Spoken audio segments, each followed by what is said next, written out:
Welcome to the Intuitive Hour with psychic medium, author, and intuitive life coach, Michelle Beltran. The Intuitive Hour will empower you to learn how to magnify your intuitive voice. Listen in and expand your understanding of what it means to be psychic and how to awaken, amplify, and trust your inner voice. Thank you, everyone, for being with me here today. Welcome.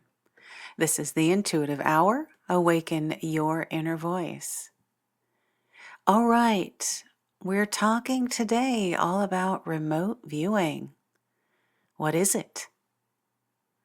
How does the process begin?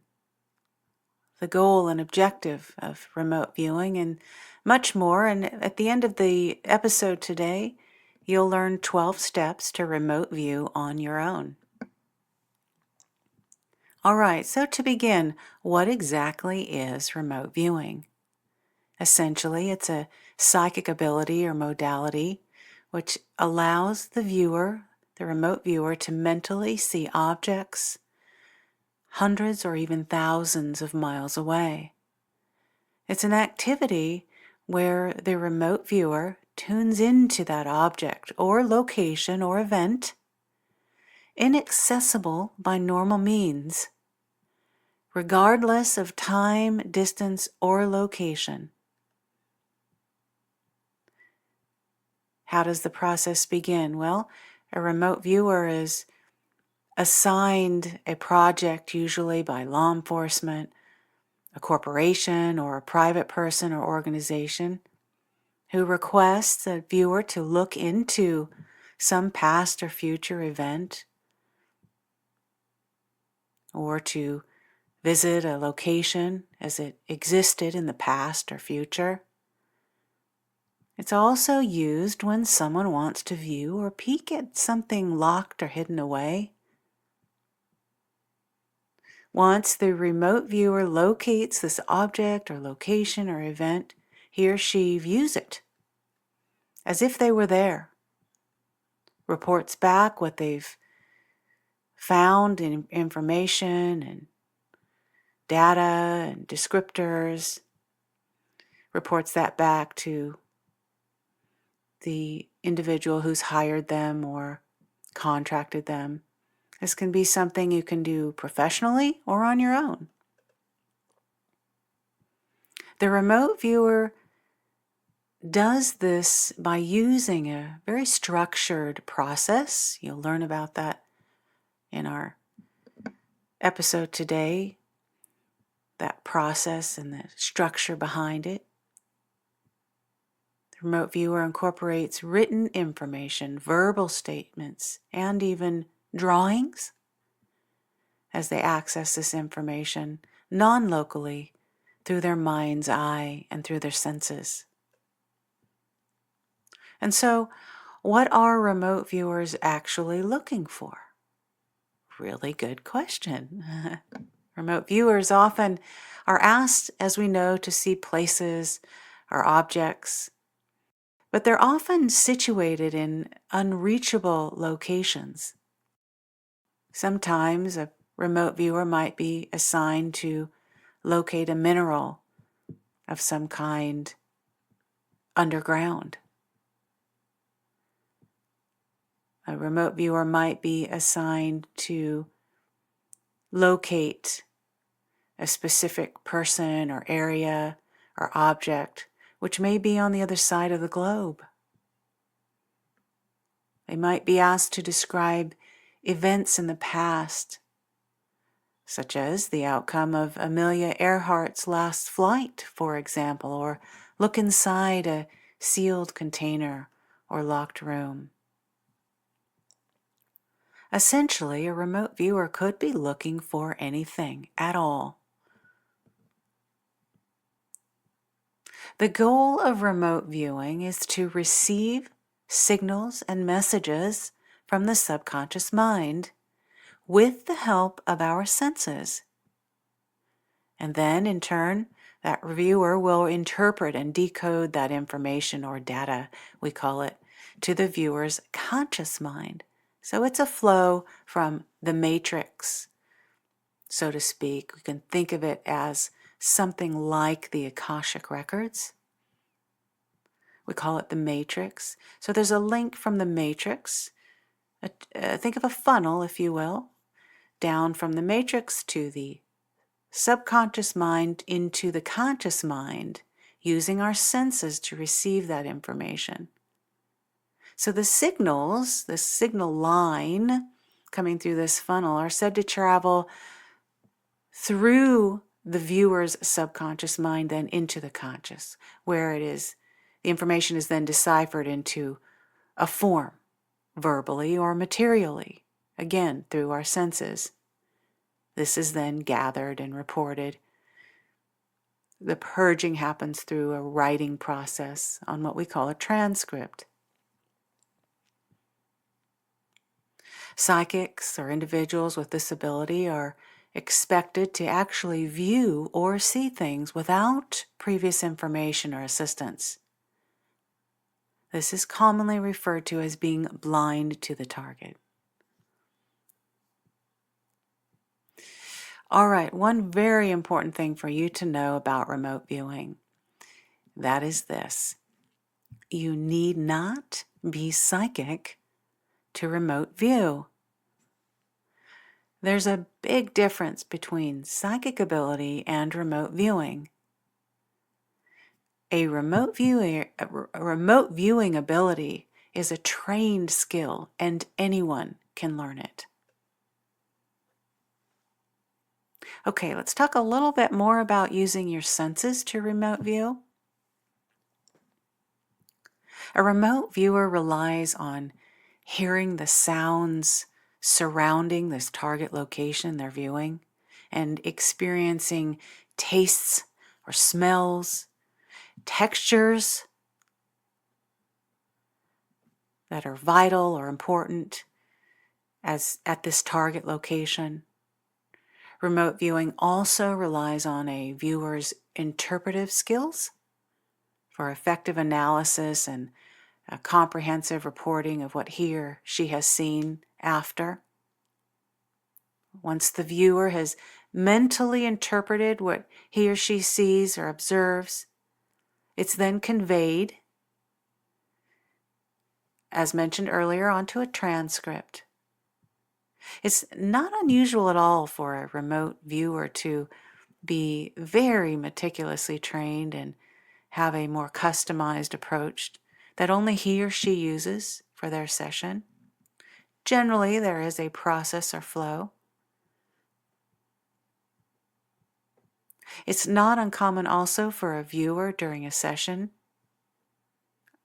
again, thinking of senses that we're using here, it's not uncommon for a viewer to lick the air or sniff the air as if they're actually trying to get a taste or a smell of that location right where they're at.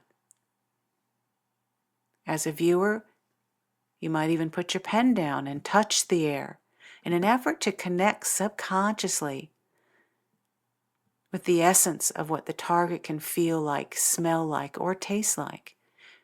This is using senses in a heightened subconscious sort of way. The viewer acts as if they are at the target location and receives through their senses subconsciously.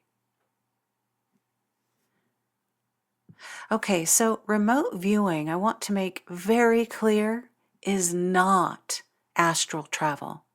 It's not out-of-body experience as we ordinarily know it. In fact, in her book, Harper's Encyclopedia of Mystical Paranormal Experience, Rosemary Gilley, an American researcher, some of you may have heard of, also a writer on topics related to spirituality and the paranormal, describes remote viewing as seeing remote or hidden objects clairvoyantly with the inner eye. She even mentions it's through out-of-body travel. However, it's not in the strictest sense And one does not need to travel out of your body, as in the strictest sense of astral travel as we know it, to learn this skill of remote viewing. Anyone can learn this skill, and just simply adhering to this structured process typically does lead to very successful results. Okay, let's talk about mental noise, left brain mind chatter. In the remote viewing world, we call this analytical overlay. So remote viewing, like all psychic abilities and modalities, requires a person, the viewer, to limit any mental noise. Again, we call this analytical overlay. We don't want any mental noise or mind chatter or left brain influence to interfere with the process of remote viewing. This requirement is the utmost of importance to a remote viewer. It's critical because mind chatter, also known as or described as thoughts, worldly concerns, distractions, worries, that mind chatter seeps into the viewer's conscious mind and will prevent correct and authentic information from being received. The process of remote viewing involves training the viewer to deal with and control the pollution and illegitimate imaginations often experienced in any intuitive process. It is most certainly a viewer's inability to control mind noise that prevents clear, undamaged extraction of data and information. Remote viewing is not a psychic ability that stands alone, unaided or disconnected from other psychic abilities. It is a skill separate from clairvoyance and telepathy, but needs the help of your senses. As we know, sight, sound, taste, touch, smell. In order to reach its full potential, these senses must come alive and be used. All right, how is remote viewing used? What do we use it for? Well, it's been used for locating missing people or objects. You can use remote viewing to look into your past or future. Remote viewing is used in law enforcement cases, in mining, locating unique minerals, or where water may be or oil may be. It's used in accessing information about any person, place, or thing. Viewing inside inaccessible objects, as we've mentioned earlier today, like safes or locked rooms. Remote viewing is also used to visit locations in the past. Remember, it's irrelevant of time or location, so you can go to the past, you can go to the future. Distance matters not. A person can essentially see and record any event in the past, present, or future, accessing information about any person, place, or thing. All right, let's begin the steps to remote viewing. 12 steps. We'll start with a monitor. A monitor you can think of as your remote viewing assistant. We call this, though, a monitor in the remote viewing world. This will be necessary. Find a trusted friend The most important aspect about your trusted friend or monitor is that they have a clear intention for your successful viewing of the target. It's important for them to be on board and have that same intention that you do for accessing that target location as they assign this target to you. Number 2, create a target pool. Essentially, a target pool is a series of interesting images. Choose 5 interesting images. This target pool, though, will be created by your monitor, not you. You will have no information about it. So as your monitor chooses 5 interesting images, preferably they're very unique. This is important because it will make it easier to assess and evaluate the often somewhat partial results produced by a beginning remote viewing session. The monitor may select a real-world image of a person, place, object, structure, or event. The images should be simplistic in nature, yet engaging to the viewer, to the extent that it piques their interest and or grabs their attention on a subconscious level. If you have a fear of something that's disturbing or offensive, this would not be an image that your monitor would want to select. All right, number 3, seal those images in an envelope. Your monitor should seal each image individually in an envelope and then place a random number on each envelope. You might use a random number generator for this. This random number is called your coordinate. It is the key to accessing the target with your subconscious mind. You will tune into that number as the link to the target. And naturally, you will have no information about these targets that your monitor has selected and put in the envelopes. All right, step 4, your cooldown. This is the time to quiet your mind.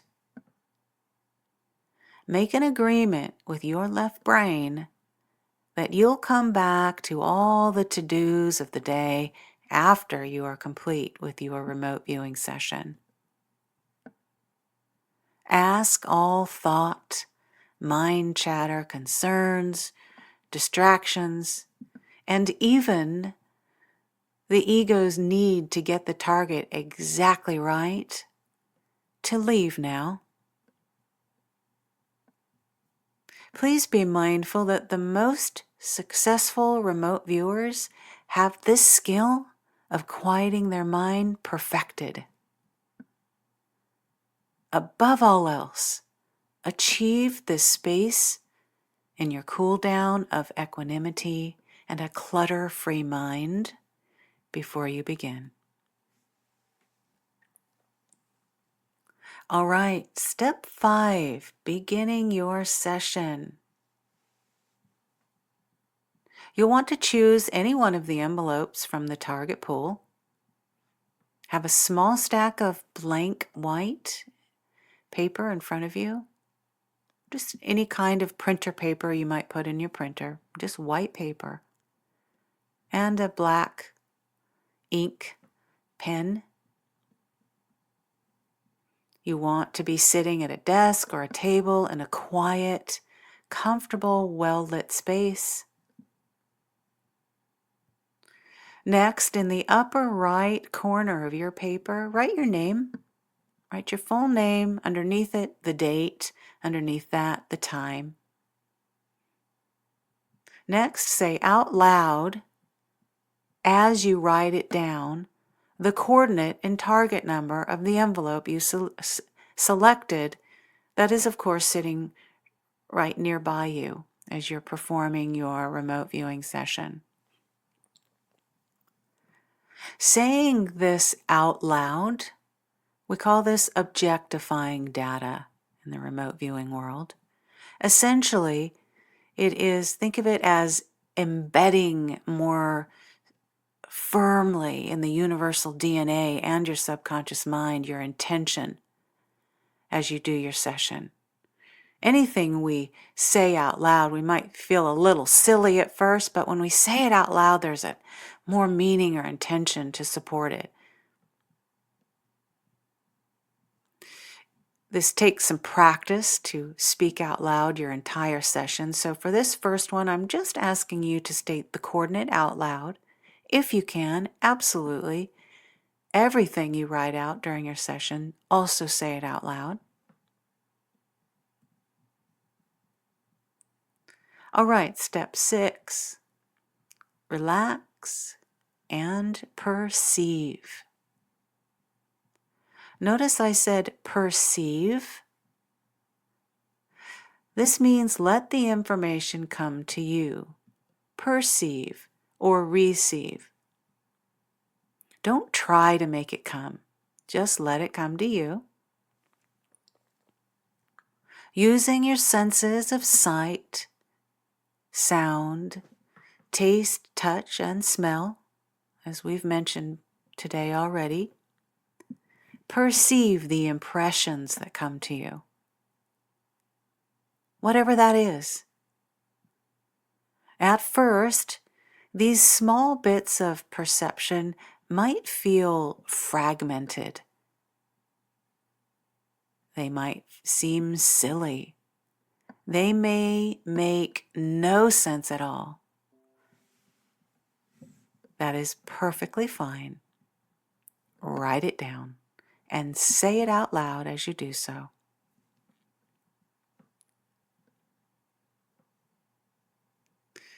Continue to describe the impressions you have of the first target site you're working on. Do you notice subtle smells or tastes? Is there a sense it's a structure where you're at, this target location? Is there a sense it's an event or a person? Is there water here? What sounds do you hear? Chirping? Wind blowing? Cracking sounds? High-pitched sounds? Set your pen down and touch the air out in front of you. Do you feel something smooth or furry, warm or rough? Feel the temperature around you. Is it cold or hot? What's the weather like? If you look up, what do you see?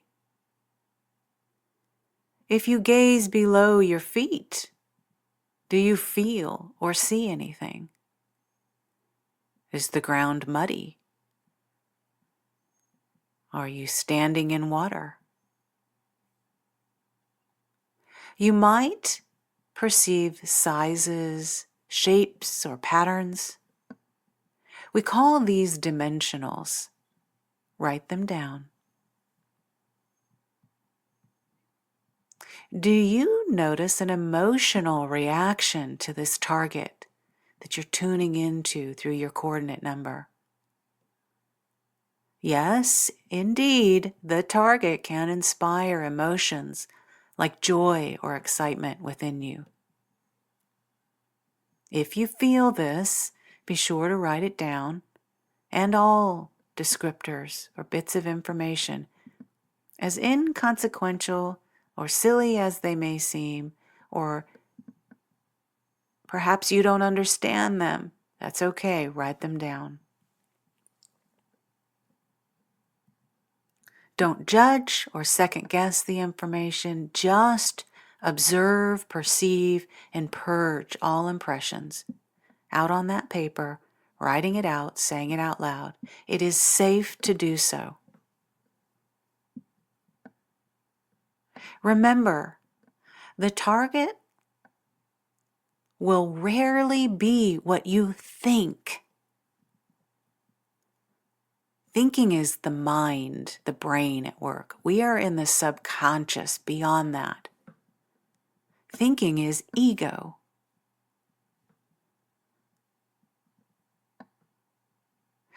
The target will be what naturally comes to you with ease and presents itself to you.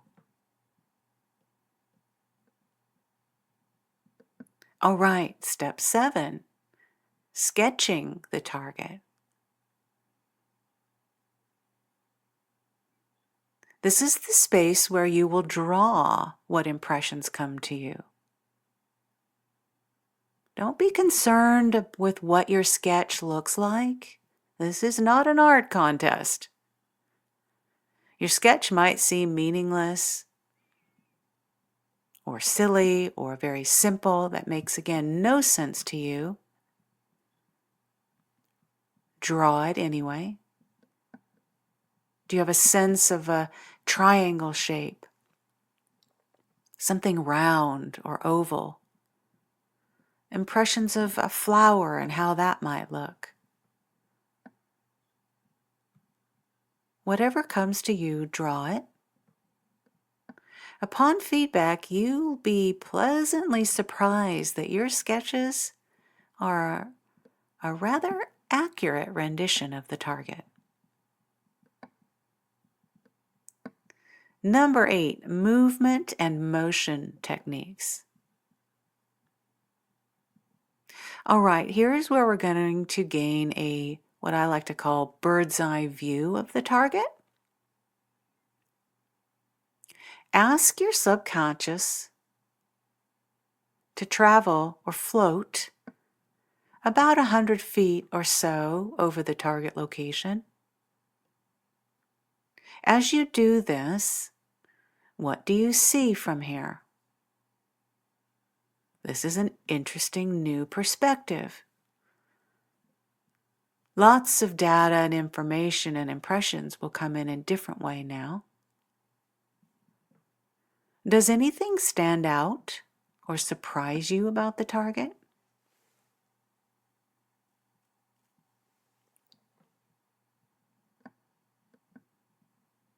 Write this down.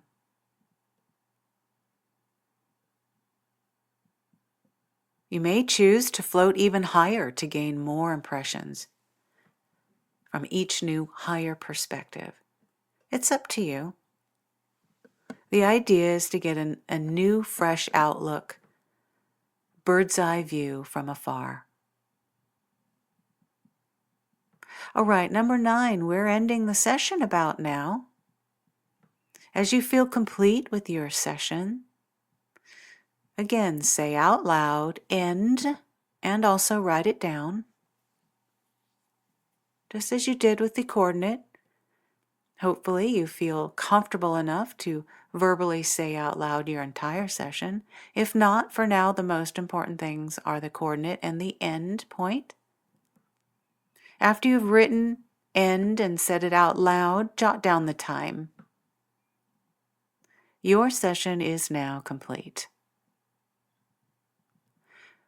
One way to know you are complete and the session is ready to end is that impressions no longer flow to you effortlessly. Further, if you have a sense you're searching or looking for more or waiting for more, it's time to come to an end. A session can last 10 minutes. It can last 2 hours. At these beginning stages, I would encourage you to stay around 10 to 20 minutes. Stay in that window of perceiving and receiving. Number 10, your summary. As we close here, this remote viewing session, you want to write just a brief summary about what you perceived. This is not a time to bring in new information. In fact, you might go through each of your pages that you've written this information and pull out or extract the most important perceptions and bits of information that stood out to you the most and summarize them. Again, you're not adding anything new, you're just reviewing everything you've written and summarizing those aspects that stand out most. All right, number 11, your feedback. Here's the opportunity to open that envelope and look at the image and see how you did. Take your time to really look at the sketches and dimensionals and colors and sensory information you perceived as you compare it to the image.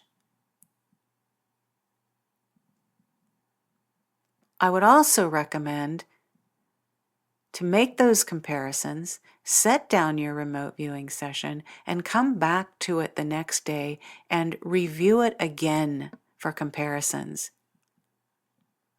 It's very common, the subsequent review, to see realizations and positive comparisons and connection you had to the target you didn't see the first time. You may be delightfully surprised at the outcome.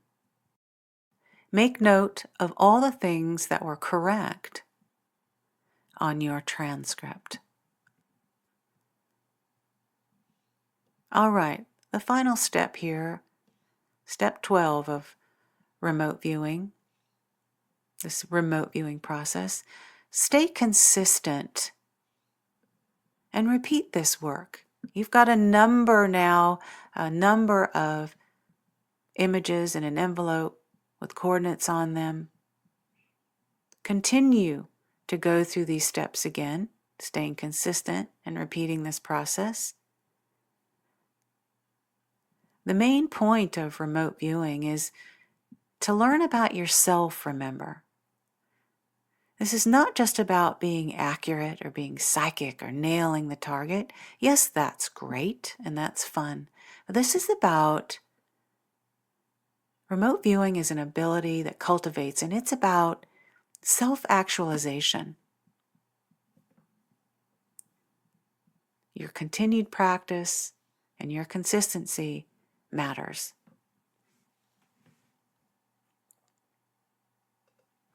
All right. In closing, I just want to summarize, it's so very important to let go of being right. The need to be right is pure ego. It's also so very important to have fun in this process. This unconscious data is coming from your mind and autonomic nervous system. So remember that your unconscious is ever present and aware of all that is, all that ever was, and all that ever will be. Your subconscious knows what that target location is. It merely needs to now link with that target location. Trust that your subconscious has got this and let that process happen. It's a very subtle process, but it has a life force all its own. It does not need the help of your ego. It only needs your subconscious self to be set free. Even the very best remote viewers may not connect with the target location from time to time. So, if you didn't connect with anything in the photo or the image that you're using, it's normal and it's okay. As we talked about in step 12, stay consistent and repeat and keep going. Move to your next envelope and coordinate.